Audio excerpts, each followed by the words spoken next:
Seigneur Jésus, j'entends ta voix qui m'appelle à quitter le chemin du rebelle. Pour te suivre, je t'abandonne mes fantasmes. Tu es le chemin de l'espérance. Gloire à Dieu et bienvenue encore aujourd'hui à la bibliothèque pour la conquête du monde. Nous sommes actuellement au mois de mai et nous espérons que le mois passé tu as pu finir tes livres et que ce mois de mai tu as choisi les livres ou bien le livre en question que tu vas lire.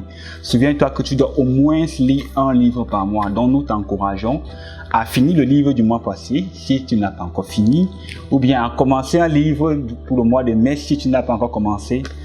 Dans tous les cas, nous t'encourageons à lire. Dernièrement sur internet, j'ai vu un message d'une amie qui disait nous sommes rendus à mai, 5e mois de l'année. Où en es-tu avec tes objectifs? Ou alors l'année prochaine n'est pas fériée? En fait, je me suis arrêté et je me suis posé honnêtement la question, où suis-je par rapport à mes objectifs? En début d'année, sur cette chaîne, nous avons vu, grâce au livre, comment réussir dans la vie chrétienne, comment établir les buts. Et nous avons vu que ce n'est pas en fin d'année que tu dois t'arrêter pour te demander quels étaient les buts que j'ai établis en début d'année. Non, nous sommes au 5e mois. En temps normal, tu devrais savoir exactement à combien de pourcentage tu te situes avec chacun de tes buts. Pour savoir dans quel domaine est-ce que tu en avances, dans quel domaine tu as la moyenne, ou bien dans quel domaine est-ce que tu es en arrière pour pouvoir mieux travailler. Donc nous vous encourageons encore une fois de plus à veiller sur vos buts avec le livre Comment réussir dans la vie chrétienne. Bon, c'était juste une introduction, ce n'est pas notre livre de la semaine. Notre livre de la semaine est intitulé Le chemin de l'encouragement spirituel. C'est encore un livre toujours écrit par le professeur Zacharias Stanley-Fuhrman de la série Le chemin du chrétien. Dans ce livre, au début d'abord, il nous précise que c'est un livre pas écrit pour les non-croyants. Non, c'est un livre écrit uniquement pour les croyants. Je pense que depuis que j'ai lu les livres du professeur Fuhrman, c'est le deuxième livre, en dehors du livre La délivrance du péché, d'adultère et de fornication, où il précise dès le début que ce livre est écrit pour des enfants de Dieu. En fait, dans ce livre, en première partie de son livre, il essaie de nous montrer la théologie centrée sur l'homme. C'est-à-dire que des croyants, il nous montre que la théologie centrée sur l'homme rend l'homme misérable. C'est-à-dire qu'il y a des croyants qui vont dire « J'ai cherché Dieu, je me suis fait baptiser dans l'eau, j'ai été baptisé du Saint-Esprit, je lis ma Bible, je prie, j'évangélise, En fait, ils ont une vie centrée sur eux-mêmes. Le professeur Fuhrman nous montre dans ce livre que les croyants comme ça finissent toujours par être misérables. Pourquoi? Parce qu'une vie centrée sur toi-même, à la longue, tu vas toujours échouer et tu seras misérable. Il nous montre dans la deuxième partie de ce chapitre comment Dieu est capable. En fait, il nous montre qu'il y a des choses que Dieu seul a fait et que Dieu seul peut faire. Se basant sur ce livre de Romains chapitre 8, versets 19 à 20, il nous montre 5 choses que Dieu a fait. La première chose, c'est que Dieu nous a connus d'avance. Là, il se base sur 3 personnages bibliques. Il se base sur Ésaïe, il se base sur Jérémie et il se base sur l'apôtre Paul. Dieu nous a connus d'avance, avant même que nous ne naissions. Jérémie dit qu'avant qu'il ne naisse, Dieu connaissait le nombre de ses jours. Dans ce livre, il nous fait comprendre qu'aucun croyant n'est dans ce monde au hasard. Aucune personne n'a cru au hasard. En fait, Dieu te connaissait et il t'avait déjà, dans sa préconnaissance, destiné au salut. Sinon, pourquoi est-ce que tu es né dans la famille où tu es né? Tu as grandi dans le pays où tu as grandi, dans la ville où tu as grandi.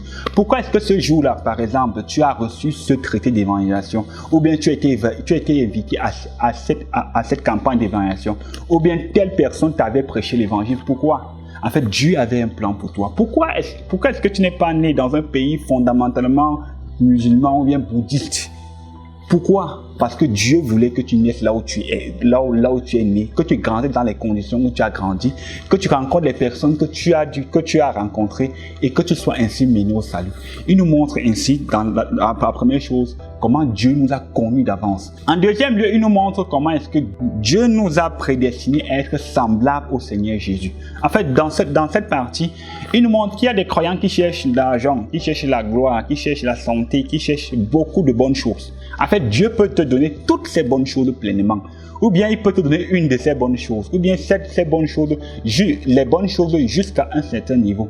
Mais il dit que ce n'est pas ça la plus grande bénédiction de Dieu. Ce n'est pas ce que Dieu veut donner plein.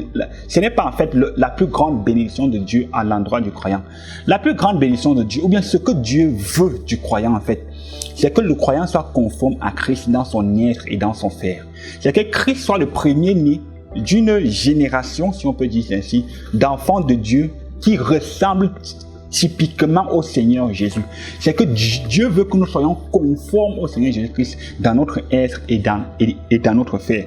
En troisième lieu, il nous parle de comment est-ce que Dieu nous a appelés, ensuite Dieu nous a justifiés, et enfin comment est-ce que Dieu nous a glorifiés. Dans ce livre, le professeur Fomon va plus loin, parce que c'est un livre, comme on dit, le chemin de l'encouragement spirituel. C'est pour encourager en fait le croyant. Il nous montre la grâce de Dieu. C'est quoi la grâce de Dieu? Il nous dit que dans ce livre qu'il y a des gens il y a des croyants qui vivent leur vie chrétienne en pensant que Dieu est un vieillard qui vit au ciel. Il est assis là comme ça avec une longue barbe et un fouet. Ou dès que tu pêches, il te fouette. Dès que tu t'éloignes un peu du chemin, il te fouette. Il dit que non, c'est avoir vraiment une image très erronée de Dieu et très loin de la réalité. Dieu est un Dieu d'amour, fondamentalement d'amour. Il y a certaines personnes qui pensent que si elles pêchent, Jésus va leur retirer leur salut et les condamner. Dans ce livre, il nous montre que c'est Jésus qui est quitté du ciel, venu mourir sur la terre pour nous, pécheurs. Et c'est lui qui intercède pour nous devant Dieu. Comment est-ce qu'un avocat qui intercède pour toi peut encore te condamner? Dans ce livre, il encourage le croyant. Si tu as péché, si tu es tombé, si tu as rétrogradé, il t'invite à te tourner vers le Seigneur Jésus-Christ et à revenir vers lui. Dans ce livre, particulièrement pour comprendre la grâce, le principe de la grâce, il se base sur l'exemple de l'apôtre Paul. L'apôtre Paul se considérait lui-même comme le moindre des saints parce qu'il a persécuté l'Église, parce qu'il a persécuté les frères. Mais se basant sur l'histoire de l'apôtre Paul dans ce livre, le professeur nous montre comment est abondante la grâce de Dieu. Je vous invite à lire le livre pour connaître plus amplement. Ensuite, dans le livre, il va plus loin et nous montre comment est-ce que le Seigneur Jésus-Christ a traité les rétrogrades. En fait, le chemin d'encouragement spirituel pour les rétrogrades. Qu'est-ce qu'un rétrograde en fait? Il faut d'abord savoir ce que c'est qu'un rétrograde. C'est vrai qu'il y a des rétrogrades qui quittent l'église, qui rentrent complètement dans le monde à cause d'un péché ou bien d'une raison quelconque qui leur est peut-être propre. Là, mais le professeur Fomon nous dit dans ce livre qu'on ne peut pas abandonner le chemin de la gloire, le chemin du salut et être heureux. Aucun rétrograde n'est heureux. Peut-être qu'il avait rétrogradé pour certaines raisons, je ne sais pas, peut-être pour le mariage. Et dans le monde, il est parti trouver une conjointe là-bas. Dans le livre, le professeur Fomon nous montre que on ne peut pas rétrograder et être quelqu'un d'heureux. Non, on n'est pas heureux dans sa régression. Et en deuxième partie, il y a une deuxième catégorie de rétrograde. Ils n'abandonnent pas la foi, mais ils restent dans l'église. Par exemple, je prends un exemple. Avant, j'assistais à 3 nuits de prière par semaine. Maintenant, je dis que il faut quand même que je dorme. Le sommeil est important. Je décide de réduire mes nuits de prière et d'assister à une. Par exemple, avant, je donnais 40% de mes revenus à Dieu, par exemple. Je dis non, il faut que je pense à mon avenir. Il faut que je pense à construire ma maison, assurer l'avenir de mes enfants. Je ne suis pas le seul qui donne à l'église. Je réduis mon don à Dieu. Avant, j'étais très tranchant vis-à-vis du péché. Même les non-croyants savaient que, par exemple, Nick est tranchant envers le péché. Mais avec le temps, je dilue mes standards. Je dis que non, c'était le zèle du jeune converti. Il faut maintenant que je me rapproche de mes amis non-croyants. On ira au bar, ils vont boire la bière, moi je vais boire le soda. En fait, il nous montre certains critères comme ça. Je vous invite à lire le livre pour examiner votre vie par rapport à cela, pour savoir est-ce que vous êtes des rétrogrades. Est-ce que tu es un rétrograde? Dans le livre, alors, il nous parle du modèle du Seigneur Jésus. Comment est-ce que le Seigneur Jésus-Christ a traité les rétrogrades? Il nous montre comment est-ce que Pierre, après la mort du Seigneur Jésus-Christ, a rétrogradé et il a amené certains disciples avec lui. Ils sont retournés à la pêche. Quand Jésus est ressuscité, Jésus est allé vers eux.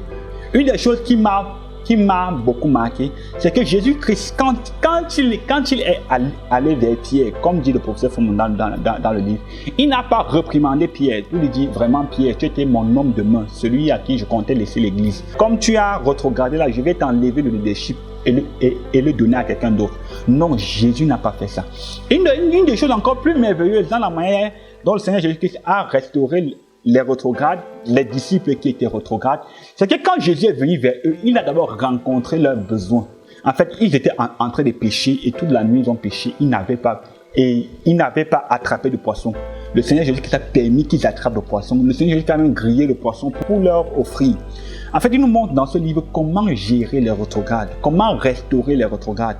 Est-ce que quelqu'un a rétrogradé dans ton assemblée, dans ta famille? Ne te mets pas seulement de loin, tu pointes que frère, tu es un rétrograde, reviens au Seigneur, frère, tu es un rétrograde. Il faut connaître comment ramener le rétrograde à Christ. Et Jésus-Christ est le modèle suprême dans ce domaine.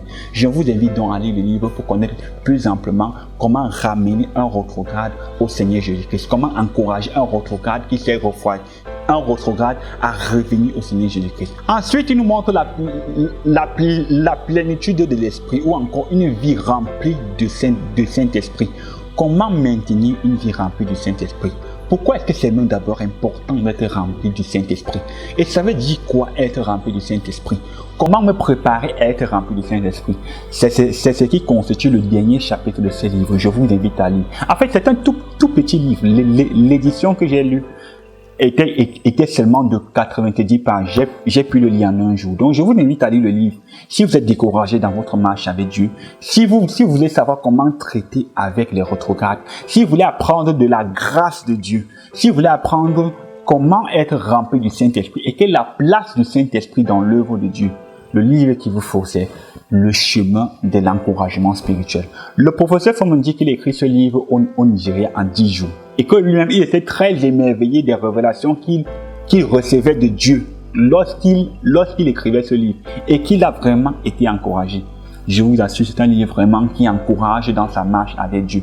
Surtout quand tu as péché, surtout quand tu es fatigué, surtout quand tu as tellement échoué que toi-même tu es découragé. Toi-même, tu te décourages toi-même pour te dire vraiment, Nick, tu as encore exagéré. Vraiment, tu es vraiment allé très loin. Comment être encouragé? Je vous invite à lire le livre Le chemin de l'encouragement spirituel. C'était tout pour notre livre de la semaine. Nous vous invitons donc à lire le livre ou bien de vous procurer le livre près de votre libraire ou bien venez vous inscrire à la bibliothèque pour la conquête du monde. Là, vous aurez la possibilité d'être suivi dans vos lectures de manière systématique et nous prierons pour vous. Donc, c'était notre livre de la semaine. Et nous espérons aussi que vous verrez sur vos objectifs avec le livre Comment réussir dans la vie chrétienne. C'est juste une parenthèse. En attendant notre prochaine vidéo la semaine prochaine, que vos lectures soient belles et révolutionnaires. Et surtout, que le Seigneur nous bénisse. Merci.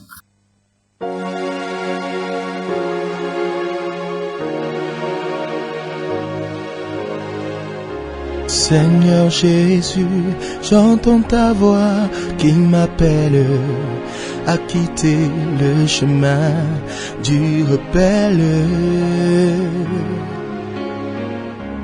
Pour te suivre, je t'abandonne mes fantasmes, tu es le chemin.